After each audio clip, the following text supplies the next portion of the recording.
ঠাকুর, এই পৃথিবীর সমস্ত জটিল মহিলাদের তুমি সরল বানিয়ে দাও, যাতে আমাদের মতো অতীব সরল পুরুষরা একটু শান্তিতে বাঁচতে পারে। যে ঠাকুরকে এসব কথা বলছিস না, তিনিও কিন্তু মহিলা। মা গঙ্গা।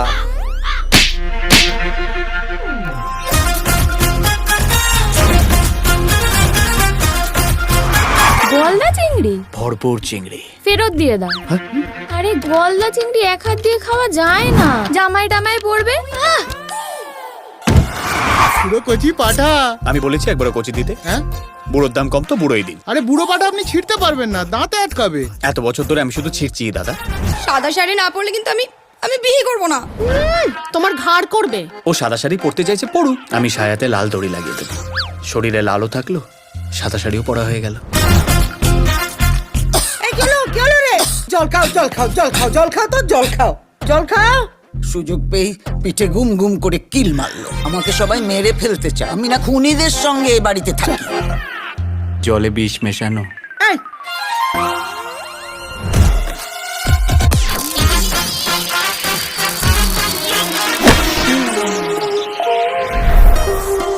সরো।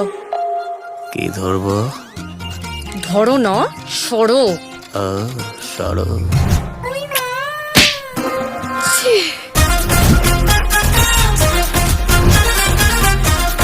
আখিক, শয়তান কানকাটা বেহায়া নরকের কিট একটা যাবে নাকি জুতোটা খুলে এখান থেকে দেবো?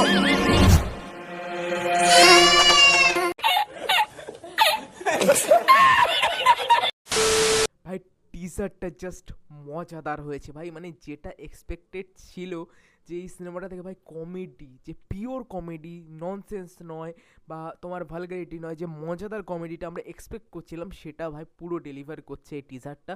এবং এই টিজারটা পুরো ভাই মানে মেনটেন করছে অঙ্কুশদার ক্যারেক্টারটাকে। ভাই এত ক্রেজি ক্যারেক্টারটা, প্লাস যে ডায়লগগুলো বা যে পাঞ্চ লাইনগুলো দেওয়া হয়েছে এতটা মজাদার ভাই। এইটা সিনেমা হলে যখন আসবে আমি জানি না কি সব দেখিয়ে দেওয়া হলো না কিছুটা বাকি রাখা হয়েছে সিনেমার জন্য, কিন্তু সিনেমা হলে যখন এই পাঞ্চ লাইনগুলো আসবে অঙ্কুশদার, মানে অঙ্কুশদার এই পাঞ্চ লাইনগুলো সবসময় ভালো লাগে। সে কেলোর কীর্তি বলো বা যে কোনো সিনেমা, তারপর তোমার ইডিয়ট বলো বা যে কোনো সিনেমা যে অঙ্কুশদা কমেডি করে এসছে দারুণ লাগে। এখানেও তার পাঞ্চ লাইনগুলো জাস্ট ওয়ার্ক করছে, প্রত্যেকটা ওয়ার্ক করছে।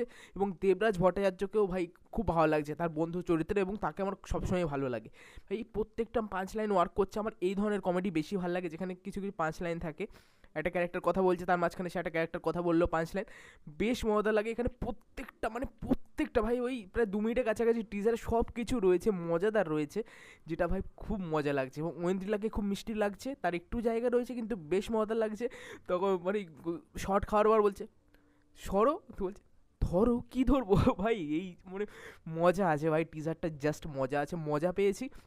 এবং প্রথম যে ঝলকটা এসেছিলো সেটা তো আরও মজাদার ছিল, এবং এটাও বেশ মজাদার। এটা ওভারঅল টিজারটা আমাদের দেখাচ্ছে, এরপরে এখনও ট্রেলার বাকি রয়েছে, দেখা যাক কত কিছু লুকাতে পারবে সিনেমার জন্য। বেশি কিছু না রিভিল করাই ভালো, মেন জিনিসটা ওটা এখনও লুকিয়ে রাখছে এই টিজারটা বা এই সিনেমাটা। নারী চরিত্র বেজায় জটিল, দেখা যাক পরবর্তীকালে কী হয়।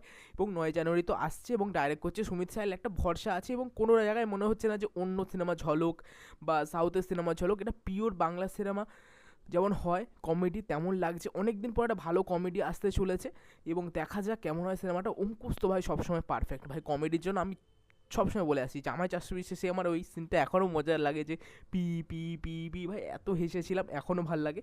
এবং এই টিজারটা জাস্ট অঙ্কুশের জন্য বানিয়েছে ভাই, ঘ্যামা লাগছে ঘ্যামা লাগছে। এবং মেন যে আইডিয়াটা লুকিয়ে রাখা হয়েছে, দেখা যাক কেমন হয়, দারুণ লেগেছে। এবং আগের যে ঝলকটা ছিল সেটা ভাই ইনস্টাগ্রামে রিয়াকশান দিয়েছিলাম অঙ্কুশদার ইনস্টাগ্রাম পেজ থেকে। আমার ইনস্টাগ্রাম পেজে বেশি রিয়াকশান এসছে এবং শেয়ার হয়েছে, রিপোস্ট হয়েছে বেশি। ইনস্টাগ্রাম প্রোফাইলটা হলো আমার ফিল্মি বিপ্লব, গিয়ে চেক করতে পারো। এই রিয়াকশানটাও আমি সেখানে শেয়ার করেও, দেখা যাক সেটা টপকাতে পারে নাকি। আমি বুঝতে পারছি না, আমি অঙ্কুশদার থেকে আমার ইয়েতে ইনস্টাগ্রামে বেশি রিয়াকশান পড়ছে। যাই হোক, কেমন লাগলো তোমাদের টিজারটা নিশ্চয়ই আমাকে কমেন্ট করে জানিও। আর দেখো ভাই টিজারটা জাস্ট মজাদার হয়েছে, অনেকদিন পর একটা ভালো বেঙ্গলি কমেডি দেখলাম ভাই, দেখলাম সত্যি বলতে টিজার দেখলাম একটা, দেখা যাক সিনেমাটা কেমন হয়। তো তোমাদের কেমন লেগেছে নিশ্চয়ই কমেন্ট করে জানিও। আর ভিডিওটা ভালো লাগলে লাইক করো, কমেন্ট করো, আর চ্যানেলটাকে অবশ্যই সাবস্ক্রাইব করে দিও। টাটা।